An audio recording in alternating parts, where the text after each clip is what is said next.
मैं खुद को दुनिया का सबसे बदकिस्मत इंसान मानता हूँ, क्योंकि जब तक मेरी माँ जिंदा रही मैंने कभी भी उनकी कदर नहीं की। उन्हें बहुत तकलीफ़ें दी। आज वो मुझे छोड़कर जा चुकी हैं। मुझे हर समय उनकी याद आती है। सारी दुनिया मेरे लिए वीरान हो चुकी है। मैं बचपन से ही बहुत ज़िद्दी रहा हूँ। कभी स्कूल जाते हुए ज़िद करना, कभी खाना खाते हुए ज़िद करना कि मुझे ये नहीं खाना है, वो नहीं खाना है। मुझे याद नहीं कि 7वीं क्लास तक मैंने कभी अपने हाथों से खाना खाया हो या अपने हाथों से कपड़े पहने हों। मेरी माँ ही मेरे सारे नखरे देखती थी। मेरे पूरे परिवार में एक मेरी माँ ही थी। भाई बहन कोई नहीं था। बाप का साया तो बचपन में ही मेरे सिर से उठ गया था। 12वीं क्लास तक मेरी यह हालत रही। मेरे कपड़े, बिस्तर, स्कूल का बैग, किताबें सब इधर उधर बिखरी पड़ी रहती थीं और मैं ऐसे ही रात में लेटकर सो जाता था। लेकिन सुबह उठते ही मैं देखता कि कमरा बिल्कुल साफ होता। मेरे कपड़े अलमारी में अच्छी तरह रखे होते और मेरा बैग भी खूंटी पर टंगा होता। मेरी माँ रोज़ाना मुझसे कहती कि बेटा रात में दूध पीकर सोना, लेकिन मैं उनकी एक ना सुनता और यूं ही सो जाता। लेकिन सुबह मुझे अपने मुंह का स्वाद बदला हुआ मालूम पड़ता, क्योंकि मेरी माँ सोते हुए मुझे रात में दूध पिला दिया करती थी। रात में अगर कभी बारिश होने लगती तो मैं सुबह देखता कि मेरे ऊपर कोई मोटा कंबल पड़ा हुआ है, ताकि मुझे सर्दी ना लग सके। मुझे घर में हमेशा दो चीज़ों से बहुत ज़्यादा चिढ़ थी।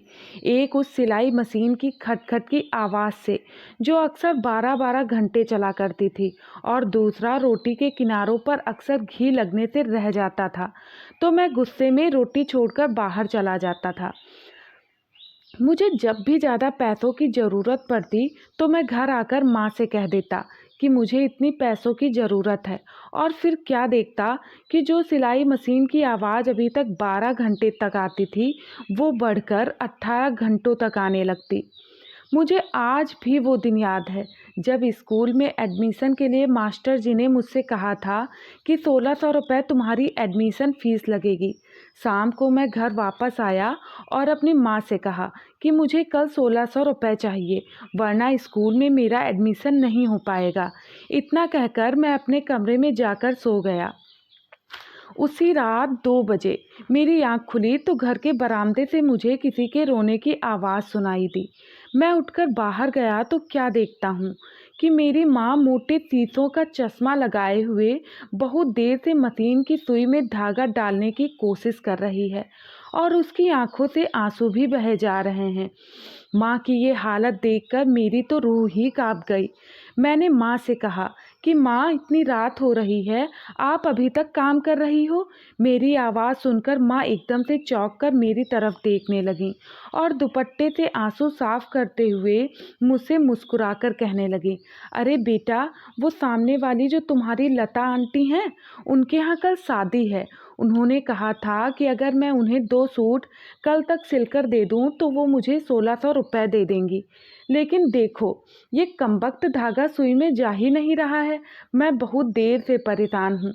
माँ की ये हालत देखकर मैं उससे जाकर लिपट गया और ज़ोर ज़ोर से रोने लगा। मेरी माँ ने मेरे सिर पर हाथ फेरते हुए कहा, बेटा तुम परेशान ना हो, मैं तुम्हारे पैसों का इंतज़ाम कर दूँगी।